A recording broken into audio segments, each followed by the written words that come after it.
حضرت جابر بن عبداللہ رضی اللہ تعالیٰ عنہ سے روایت ہے کہ خیبر والوں میں ایک یہودیہ عورت نے بکرے کے بھنے ہوئے گوشت میں زہر ملایا اور پھر وہ گوشت حضور نبی اکرم صلی اللہ علیہ وآلہ وسلم کے پاس تحفے کے طور پر بھیج دیا۔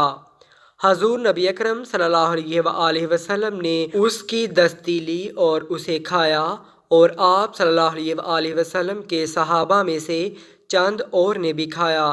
حضور نبی اکرم صلی اللہ علیہ وآلہ وسلم نے صحابہ اکرام رضی اللہ تعالیٰ عنہم کو فرمایا، اپنے ہاتھ روک لو۔ حضور نبی اکرم صلی اللہ علیہ وآلہ وسلم نے اس عورت کے پاس ایک آدمی کو بھیجا جو اسے بلا کر لایا۔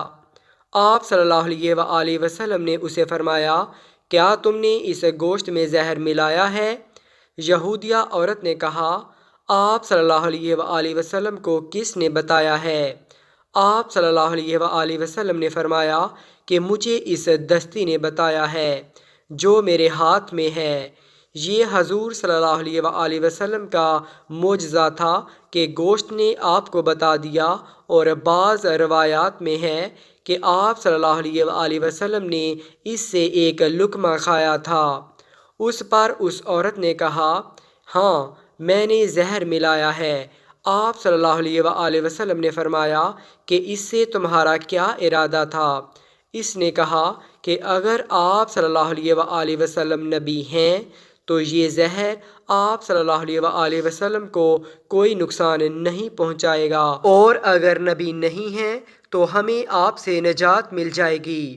یہ گوشت چونکہ ایک صحابی نے بھی کھایا، اس لیے اس زہر سے وہ تو شہید ہو گئے، پھر اس عورت سے اس صحابی کے قتل کے بدلہ میں قصاص لیا گیا۔ جب رسول اللہ صلی اللہ علیہ وآلہ وسلم مرض الوفات میں تھے تو حضرت بشر بن برہ رضی اللہ تعالیٰ عنہ، وہ صحابی جو اس زہر سے شہید ہوئے تھے، کی بہن آپ صلی اللہ علیہ وآلہ وسلم کے پاس آئیں۔ آپ صلی اللہ علیہ وآلہ وسلم نے ان سے فرمایا، میں نے تمہارے بھائی کے ساتھ خیبر میں جو زہر آلودہ نوالا لیا تھا، اس کی وجہ سے اس وقت میری رگیں کٹ رہی ہیں۔